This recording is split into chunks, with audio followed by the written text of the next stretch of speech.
Au décollage comme en vol, il ne m'a encore jamais laissé tomber. Je me sens bien grâce à la sécurité qu'il apporte. J'ai été surpris d'avoir réussi à déjà voler 300 km. Je pense que les plus grands avantages du RAST sont pour les LENB. Nous parlons plutôt d'une caractéristique de conception qui a beaucoup de potentiel, mais qui a besoin d'être expliquée. Bien sûr, il y a toujours des gens qui rient de ce système et le qualifient de coup de pub.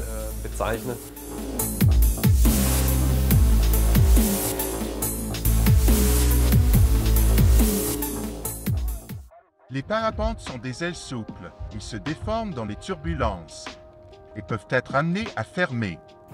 C'est ainsi, on ne peut rien y faire. Mais avec la technologie RAST de Swing, ces fermetures perdent de leur intensité dramatique. C'est ce qui se dit. Mais alors, qu'est-ce que le RAST? Et d'où vient-il? Les origines de cette valve sont très différentes. En 2014, il y avait un problème avec la nouvelle aile pour débutants de swing. Le prototype ne voulait pas bien décoller. Le comportement ne nous plaisait pas. Alors je me suis souvenu que ce n'était pas du tout le cas du Proto Nightmare, c'était son nom, qui avait un énorme allongement. Je me suis donc dit qu'on allait essayer de remettre la cloison en place, et ça a marché du premier coup, pour le décollage. C'est ce que l'on appelle la correction de bug. L'idée était de créer une cloison à l'intérieur et de gonfler ainsi plus rapidement la partie avant. L'aile monte alors plus rapidement. Tout cela a curieusement fonctionné dès le premier essai. Ce n'est que plus tard, lors des manœuvres au-dessus de l'eau, que nous nous sommes aperçus que l'aile avait des réactions totalement différentes d'une aile classique, tout simplement beaucoup plus amortie. On a alors compris comment on pouvait influencer et modifier non seulement le comportement au décollage, mais aussi celui en vol, grâce à la cloison. Mais qu'est-ce que cette cloison, cette valve, dans ses différentes variantes? Nous l'avons entre-temps transformé en un élément structurel. En d'autres termes, en haut, cette cloison est reliée à la nervure et à l'extrado de la voile, puis cousue sur toutes les nervures et à l'intrado. Cela a pour effet de former un longeron. C'est un C, comme dans un avion. Nous l'avons adapté idéalement entre-temps, et il est placé directement au-dessus du pilote. Ce savoir est le résultat d'un long cheminement. Günther Wörl, avec Michael Nessler et Alessio Casola, ont très vite compris que cette bande de tissu recelait des opportunités. Ils ont aussi rapidement su que cela demanderait encore de nombreux essais et donc beaucoup de temps et d'argent. Jusqu'à présent, nous avons investi près de 750 000 € dans l'ensemble du projet, sans compter les prototypes et les autres éléments construits. Günther trouvait que ça valait le coup. Il a dit qu'il y voyait un potentiel et a plus ou moins financé le brevet. Günther Wörl a même demandé des subventions publiques destinées à l'innovation dans les PME et en plus de beaucoup de paperasse. Le brevet sur le RAST était exigé pour cela.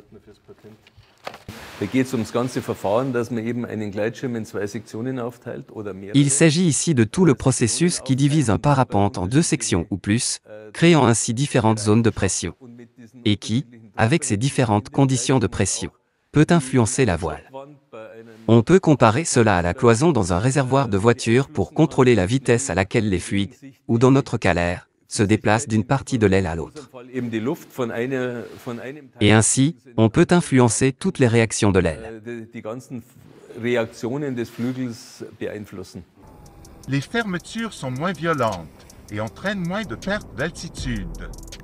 L'aile est plus stable et les vols sont tout simplement plus plaisants. La marque Swing voulait offrir tout cela aux pilotes. En 2019, Swing a publié un livret autour de RAST. Les avantages y étaient clairement expliqués, mais les pilotes attendaient autre chose.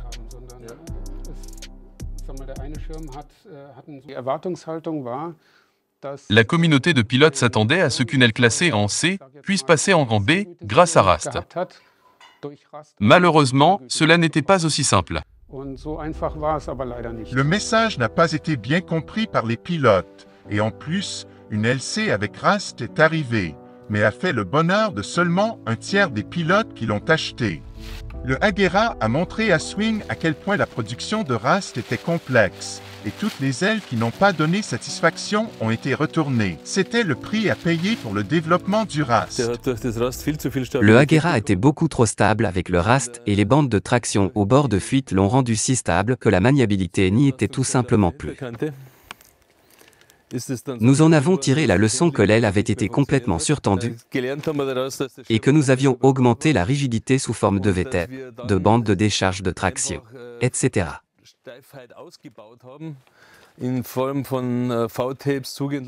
Aujourd'hui, la stabilité est presque entièrement assurée par la structure Rast.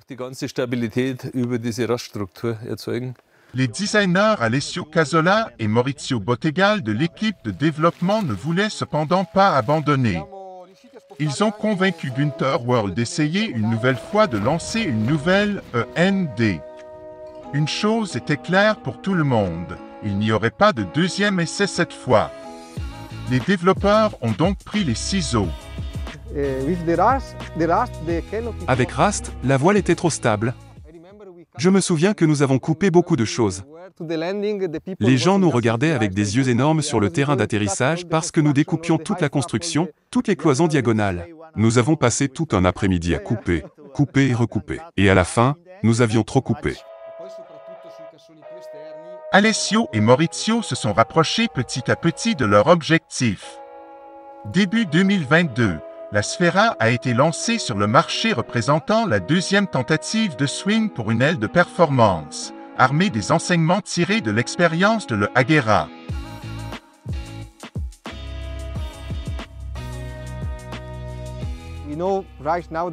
Nous savons maintenant que nous avons tout amélioré correctement, la sécurité comme la performance. Pour ce qui est de la performance, ça ne se ressent pas dans un air calme, mais dans les turbulences, le Rast est beaucoup plus efficace. Des promesses ambitieuses de la part des designers. Mais qu'en pensent les pilotes? Matthias Werl, originaire de la Forêt-Noire, a été l'un des premiers pilotes de loisirs à pouvoir piloter la Sfera.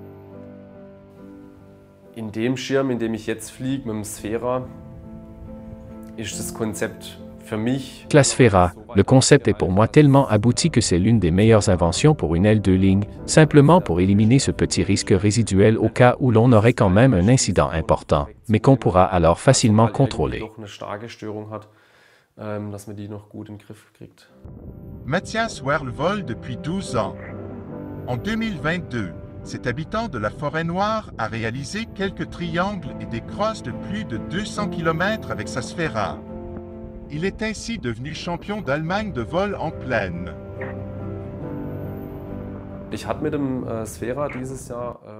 En 50 heures de vol, j'ai eu quelques petits incidents avec la Sfera, comme une petite fermeture asymétrique, mais qui n'était pas du tout spectaculaire, ou encore une fermeture frontale sur la moitié ou peut-être le tiers de la corde de l'aile.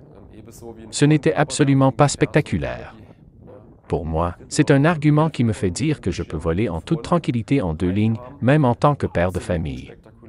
Bien sûr, il y a toujours un risque résiduel, mais pour moi, c'est tout à fait acceptable. Natürlich gibt es immer ein Restrisiko, ja, das man selber in der Hand hat, aber soweit für mich absolut vertretbar. Les Préalpes et les Alpes sont le terrain de jeu de Tim Hubert, qui est également passé à la Sfera. Le résultat? Oui, c'était pas mal.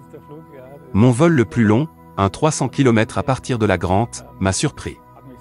Je ne pensais pas déjà atteindre les 300 km.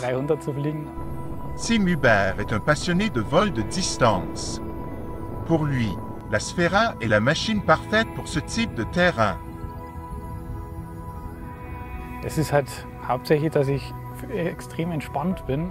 Je suis extrêmement détendu et je n'ai plus besoin de me concentrer sur le pilotage. Et c'est, je pense, l'une des choses les plus importantes. Quand on n'a pas peur de son aile, on peut se concentrer davantage sur la tactique et le prochain thermique, et donc en tirer le maximum. La voile des Sfera est le cheval de course de l'écurie Swing. Mais l'équipe de développement savait que les ailes des continueraient à ne s'adresser qu'à un petit groupe de pilotes. C'est pourquoi, un an après la Sfera, c'est au tour de la Libra, une 2 lignes ENC, de décoller. Alessio Casola l'a conçue pour être plus facile à piloter et plus légère pour marcher. Nous continuons à apprendre comment utiliser le RAST, notamment en matière de tension et de positionnement. Nous avons constaté que lorsque nous trouvons la bonne position, l'aile vole tout de suite mieux. Pour le Sfera, nous utilisons un système en DC qui s'ouvre et se ferme. Pour la Libra, il s'agit d'une cloison plus simple car nous avons découvert que la forme détermine la vitesse à laquelle l'aile se gonfle.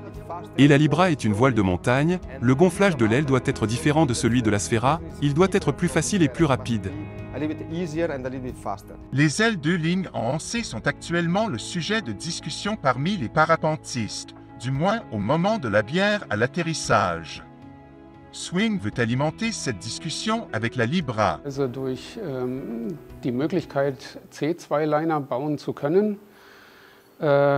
Grâce à la possibilité de construire des 2 lignes ENC, je perçois la possibilité d'avoir effectivement une deuxième chance de générer à nouveau de la visibilité pour le RAST ou d'avoir une exposition auprès de groupes de pilotes que nous ne pouvions pas atteindre auparavant. C'est une question de perception. Et cela nécessite des performances de pointe et de la fiabilité.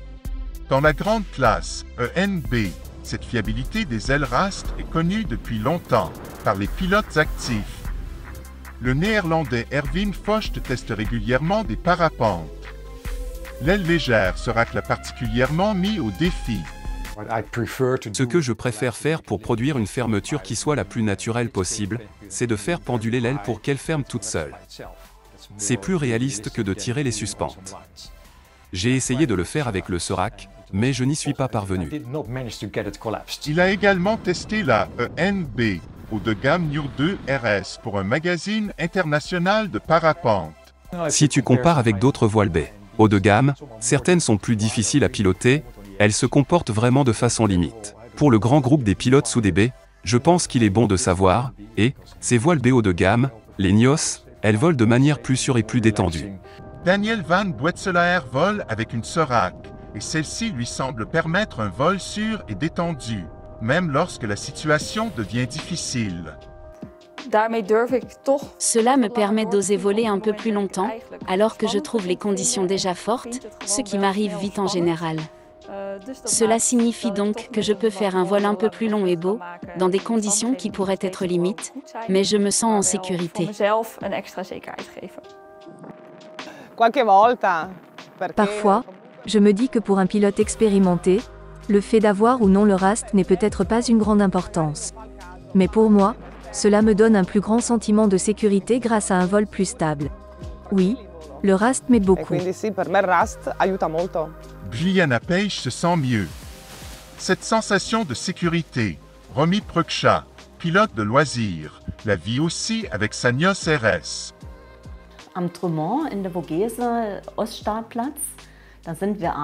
Nous avons décollé le soir à 17h30 au Dremont dans les Vosges, au décollage.